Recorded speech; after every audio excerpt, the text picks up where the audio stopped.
this whole fallout, you guys probably have been following this, right? Trump and Elon are fighting. Elon's saying mean stuff about Trump and whatnot. It's like a spurned ex drunk texting. Whoa. It's pretty much what's going on. Let's be honest. Like that, yeah. Yeah. It's exactly like that. Come on. He's like, drinking and like sending these text messages. Oh, I'll show him. That's literally what's happening. Might not be alcohol. Might be something. Yeah, it might be something else. Who knows? Yeah, who knows? Maybe something that has to do with horses. Yeah, it's possible. Anyway, this whole thing does have a China angle, a serious one at that, because what's happening here is I just want to show you guys. I'll break some stuff down. I've been seeing some.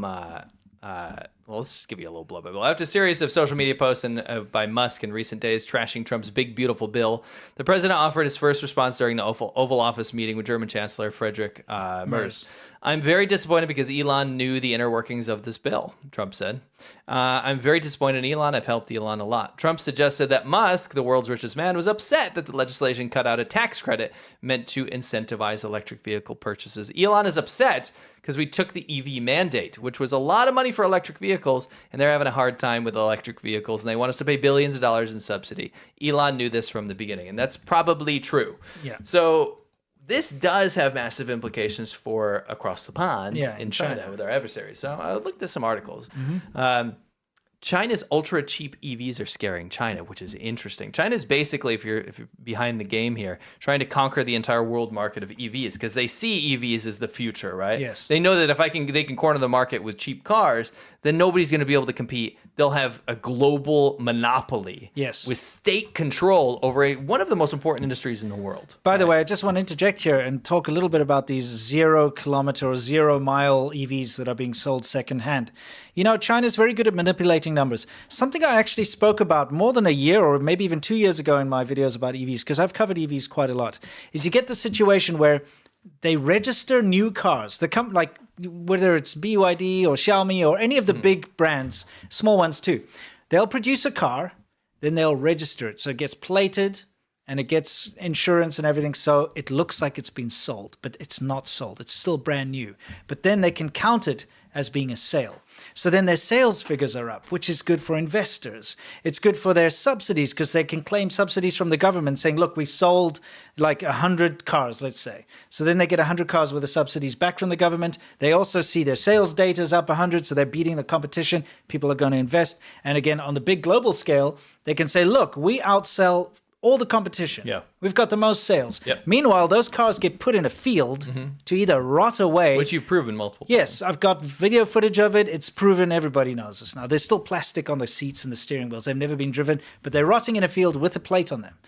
They also then offer them on the secondhand market for like 30% less of what a new one is. Because now it's a used car because it's already been registered. It has a single owner. Right, it's been registered like in a false way. So then people can buy these brand new cars secondhand. But of course, these cars that get dumped in the fields that get sold secondhand, they're not going to have the same standards when it comes to safety standards and quality control and stuff like that, because they're built literally to be thrown in a field and be a fake sales number. So people are getting these like very bad quality cars. And again, it's all about like facades, shortcuts and facades. It's a big BS Ponzi thing. scheme. It's a huge Ponzi scheme. So to get back to this whole thing, biggest Ponzi it is the scheme. it is the biggest Ponzi scheme. To get back to all of this, that's also why there's such a problem, because right now that's starting to be exposed. Yes. It's causing a huge problem. People are very worried about the EV sector kind of popping a little bit. Yeah, if you see the next slide, actually, it says just that. Both articles are linked below. Yeah. But what China's asking right now, they're like, can you stop dumping inventory on us? Because they've made the Chinese government's incentivized with rebates and subsidies for China to be the number one in the world in this stuff. So you have millions of cars that are just trash. Remember those shared bicycles? Yeah, it's the same thing. Same thing with EVs. And I've proved it before. I made a video where you can see thousands of cars rotting in fields everywhere, all around the country, because they just get pumped out to claim a subsidy. So back to Trump and Musk, right? Yeah. How does this? How is this whole spat implicated in this, right? Yes. Well, the big beautiful bill that Trump has made to make all these cuts, right? Yes. EV cuts, subsidies, cutting EV subsidies in America, right? This hurts China. Let me tell you how. Okay. And this also hurts Elon. This is how it hurts China. Number one, bye-bye U.S. market. If you make the incentive go away for Americans to buy EVs, China has spent years years and billions of dollars to say when we finally are allowed to sell EVs in America, we will dominate the auto industry. We've seen this crazy amount. Like they've paid influencers to fly over to China to drive EVs, like that iShow Speed. A big part of his whole propaganda thing was EVs. They've paid people like car all the YouTubers. They're like, this is a BYD Han. Like, well, this is a whatever it is, you know. Yeah, or incentivized or said, here's a car you can make a video out of. Yeah, they make a bunch of like influencers because they want the American public to buy these cars. That's their big market. Yet, but the idea is when we soften them up, get them ready. No, I'm serious, because they're doing it. They're doing it through promotion. They're doing it through propaganda. They're doing it through when we get someone in favor that's favorable to China. Yes. When we hit that auto market, no one's going to be able to say no to a $10,000 car from China because people need affordable vehicles, right? Yes. So they're waiting, and this is their coup de grace. Yes. Is when they can get them dual use.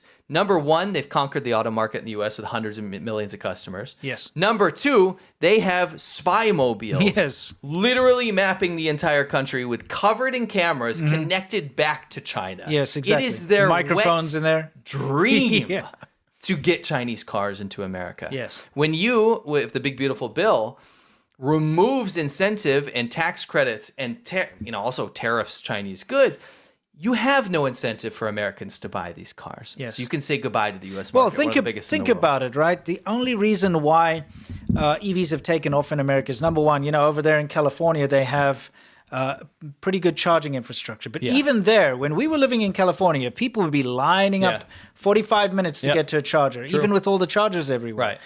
And you get this big tax rebate. What is it, like $7,800, $7,800? So it's whatever. It's $8,000 almost. So when you buy a car, you get a big discount. So there's there's also things like if you buy an EV, you get to drive on like the highway, like those, the HOV lanes. You can drive in them by yourself because you're driving. You live in a crowded place. Exactly. Carpool lane. Yeah, like in LA and stuff. You can drive in the carpool lane if you've got an EV. So there's all these incentives. People would not be buying EVs without these incentives, and without that, even with the good infrastructure, it's still a pain. Yes. So take away all the incentives. Why would people not buy a good petrol-powered car that's efficient? Yeah, like people that were on the fence are doing it for economic reasons. Yeah. There's no incentive anymore. No incentive. Right? Yeah. Number two, China needs the U.S. supply chain. Actually, some of the underwriting stuff, like when you see the deals that were cut between China and America with the tariff stuff, China needs America's chips so bad for their own cars and the whole supply chain from America to make those cars in China that if you remove the bill and you remove the incentive, then you remove the supply chain from the U.S. They have to move supply chains to somewhere, which is a phantom place. It doesn't exist. Yes. It is America, right? So that's number two. That's how the bill hurts China, right? Yeah. Number three, other markets follow the U.S. I'm sorry to say, you can say America's in decline and this president's done this and this president's done that. At the end of the day, America's still the most important country in the world. That's just how it is. So if America decides to put EVs on the back burner, maybe just not pay attention to them anymore, the whole EV thing declines, then other countries are going to look at that and say, listen, it didn't work out in America, and they've got the best infrastructure for charging EVs and whatever in California. And they're wealthier. It didn't work out there, so why are we pushing for it? You'll see a lot of countries not fall in line, but follow a trend, right? It's more economically suitable for them, right? I'll tell you what, EVs don't work in developing countries. Right. Like South Africa, places like that where the power's off all the time. How are you supposed to charge your EV? For sure. Let's keep going. Yeah. Number four, it pushes Chinese companies to focus primarily on domestic sales. Now, that sounds like a positive, right? They don't want that. They don't want it. They want to push these EVs abroad. It's saturated. It's saturated. Anyone who wants to buy a car already has it, okay? And also, there are so many crap cheap, remember that skin-colored fake Cayenne-looking thing we showed you in the beginning? Yeah. Those are dirt cheap. Yes. So you can buy... how are you going to ask somebody to buy an expensive EV if they can buy that skin color one? Now, here's the important part. That's how that bill hurts China, right? Sure. But how does the Elon Trump spat hurt China, right? Yeah. Well, this is where it gets interesting, right? Okay. This is where you have to start making connections to who and why people care about this, Yes. right? Number one, why does this big, beautiful bill matter to you? Why does he say, kill the bill? I hate the bill, right? He doesn't want to lose EV subsidies, right? Sure. That's because Elon relies on U.S. subsidies to stay competitive. To sell Teslas are a hard sell when you don't have massive government subsidies that foot the bill to get these cars in people's driveways. Yeah, I don't think people understand. Tesla was always seen as like a kind of a luxury thing, but it's become very cheap because of subsidies. Yeah. And if you're looking at a Tesla or say like, I don't know, a new Ford Edge or something, or an equivalent car, I don't know, a Marquis or something, they're about the same price. So why would you not get a locally made one? Yeah, so like a Bronco, they're like a gas thing. Yeah, they're competitive, right? Yeah. But this is the important part. Buy a Jeep, same thing. Without them, right? Yeah. Without these subsidies, yes, reliance on China is necessary. Right. So if let's say if Tesla shares go down, people don't want to buy Teslas in America because the incentive's gone. Yes. Elon has to go, well, 40% of my Tesla sales are in China. I need to start focusing on that because it's kind of like scorched earth. It's like, well, I got to exit the U.S. market or at least try to like minimize my losses, right?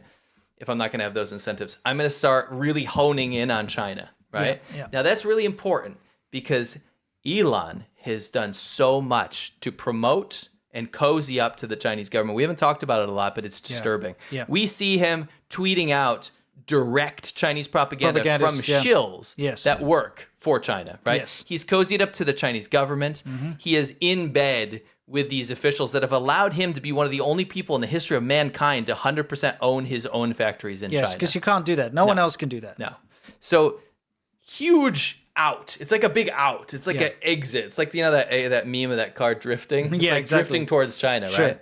The problem is if everything in the first slide that I showed you is true, and if America does de-incentivize and doesn't have the supply chain for China anymore, and China has to focus on domestic sales, I'll tell you what they're not going to do. They're not going to promote Teslas. No. They are going to sell the absolute shit out of their own domestic because they've got brands. too much supply anyway. So they won't allow a Tesla to be sold if they can sell a cheap, like skin-colored Porsche thing. Correct. You know? This is devastating. And in fact, the last thing I want you guys to know is down below, there's an article that's absolutely fascinating and it's very, very important, especially in regards to all this stuff.